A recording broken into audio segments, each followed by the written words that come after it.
नमस्कार दर्शकों, तो कैसे हैं सब आप। तो आज है 10 अप्रैल और वार है बुधवार, और आज की खबर की शुरुआत करेंगे हम आज के पंचांग से। तो आज 10 अप्रैल 2024 बुधवार चैत माह के शुक्ल पक्ष द्वितीया तिथि है।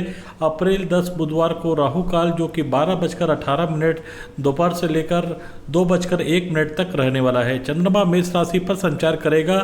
शुभ काल की बात करें तो अमृत काल रात को 10:41 से लेकर 12:09 तक रहेगा। ब्रह्म मुहूर्त की बात करें 4:37 सुबह से लेकर 5:25 तक ब्रह्म मुहूर्त रहेगा।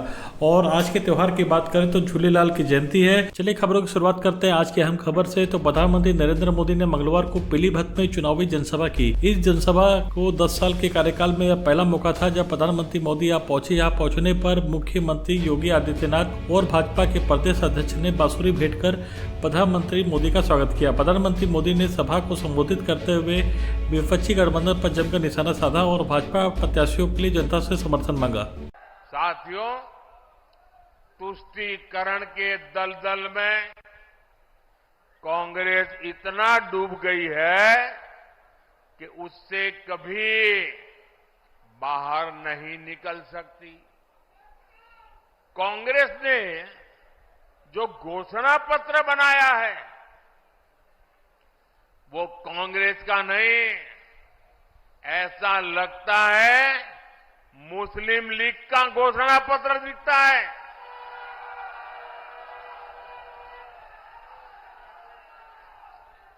तुष्टीकरण के दबाव में ही कांग्रेस हो या सपा सीएए का भी विरोध कर रही है।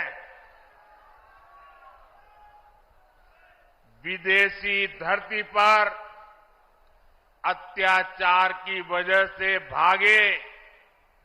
भागने के लिए मजबूर हुए हिंदुओं और सिख भाई बहनों को आप मुझे बताइए, मेरे इन हिंदू भाइयों बहनों को, मेरे इन सिख भाई बहनों को भारत अगर नागरिकता नहीं देगा तो कोई और देगा क्या? नागरिकता देनी चाहिए कि नहीं देनी चाहिए? वो अपने है कि नहीं है? उनको हमें संभालना चाहिए नहीं संभालना चाहिए? सीएए का यहां पीलीभीत में रहने वाले अनेक परिवारों को मेरी आपको गारंटी है, आप अप्लाई कीजिए, आपका हमेशा हमेशा की मुसीबतों से मुक्ति मिल जाएगी। आप भारत के नागरिक के नाते गर्व से जी पाएंगे। चलिए आगे बात करते हैं अगली खबर, जो कि हमारे रक्षा मंत्री राजनाथ सिंह से आ रही है। रक्षा मंत्री राजनाथ सिंह ने प्रेस कॉन्फ्रेंस करके कहा कि यह वही कांग्रेस है जो हमारे सुरक्षा में लगे जवानों के लिए बुलेट प्रूफ जैकेट्स, हेलमेट्स, अन्य जो भी सुरक्षा सामग्री चाहिए थी उन्हें मुहैया नहीं करवाई पाई थी। और आज वो इस तरह के आश्वासन दे रहे हैं कि इनके समय जो रक्षा सौदे होते थे उनमें बड़े बड़े घोटाले हुए थे। सारा देश इस बात से अवगत है। चलिए आगे बात करते हैं अब कांग्रेस की प्रेस कॉन्फ्रेंस की। कांग्रेस के सुप्रिया सेनेत ने कांग्रेस के मैनिफेस्टो पर किसकी छाप है पर उन्होंने सवाल उठाने वालों के लिए उन्होंने प्रेस कॉन्फ्रेंस करके जवाब दिया है। और उन्होंने कहा है कि इस पर छाप है करोड़ों लोगों की उम्मीद की, इस पर छाप है देश की युवाओं की, इस पर छाप है देश के नारियों की, इस पर छाप है देश के किसानों की। तो देखिए उन्होंने क्या कहा है। हमारे घोषणा पत्र पर किसकी छाप है? हमारा घोषणा पत्र 5 न्याय के स्तंभों पर आधारित है। वो युवा न्याय है, नारी न्याय है, किसान न्याय है, श्रमिक न्याय है, हिस्सेदारी न्याय है। तो बताती हूँ आपको इस पर किसकी छाप है। इस पर छाप है उन करोड़ों लोगों की जो भारत जोड़ो यात्रा और भारत जोड़ो न्याय यात्रा में हमारी तरफ एक उम्मीद की नजर से देखते हैं। इस पर छाप है देश के युवाओं की, इस पर छाप है देश की नारियों की, इस पर छाप है देश के किसानों की, इस पर छाप है देश के श्रमिकों की, इस पर छाप है देश के उन लोगों की जो हाशिए पर है और उनकी भागीदारी और हिस्सेदारी हम सुनिश्चित करेंगे। इस पर उन लोगों की छाप है जो गरीब से और गरीब हो गए। इस पर उन लोगों की छाप है जिन्होंने कोरोना काल में अपनों को तड़प तड़प के दम तोड़ते देखा। इस पर छाप है उन श्रमिकों की जो चिलचिलाती धूप में सड़कों पे नंगे पैर फोपले और छाले लिए पैदल चलने को मजबूर थे। इस पर छाप है उन लघु मध्यम उद्योगों की जिन पर ताले पड़ गए इस सरकार की मनमानी नीतियों से। इस पर छाप है उन 700 किसानों की जो हक मांगते हुए शहीद हो गए। अब आगे बात करते हैं अगली खबर से, जो कि हरियाणा से पूर्व बीजेपी सांसद बीरेंद्र सिंह जी ने अपने कई साथियों के साथ कांग्रेस में शामिल हुए। बीरेंद्र सिंह जी ने कहा कि मेरा कांग्रेस में शामिल होना न सिर्फ घर वापसी है बल्कि विचारधारा की वापसी भी है। मैं इस बात से इसलिए कह रहा हूं क्योंकि मैंने मान्यता को निभाया है।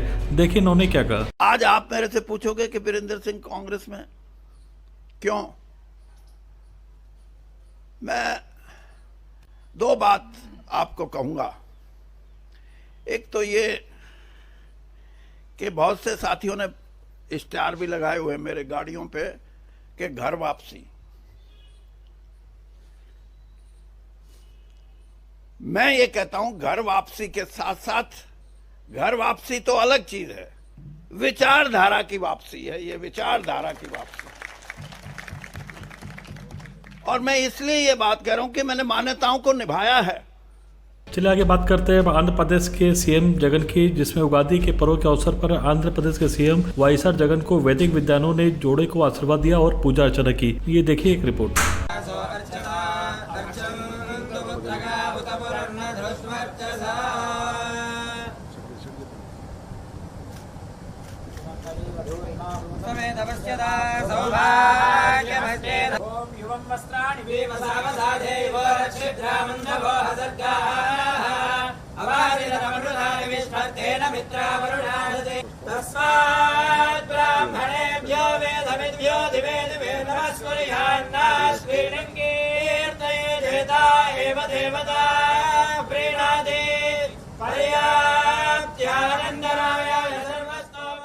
अगली बड़ी खबर अरविंद केजरीवाल से आ रही है। दिल्ली उच्च न्यायालय ने मंगलवार को प्रवर्तन निदेशालय ईडी की गिरफ्तारी और उसके बाद रिमांड के खिलाफ मुख्यमंत्री अरविंद केजरीवाल की याचिका खारिज कर दी।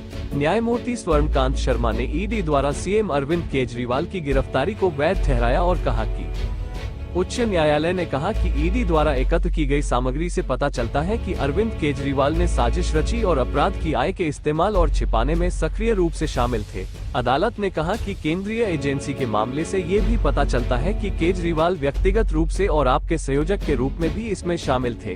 पीठ ने कहा कि केजरीवाल आबकारी नीति बनाने में शामिल थे और उन्होंने अपराध की आय का इस्तेमाल किया। अगली खबर विशाखापट्टनम से आ रही है, जहां मां बेरी वाली माता का मंगल पाठ और जागरण कराया गया। पाठ में भारी संख्या में भक्त पधारे। भजन में कलकत्ता से आए श्री श्याम जी ने पाठ गायन किया। कार्यक्रम का आयोजन बेरी परिवार द्वारा कराया गया।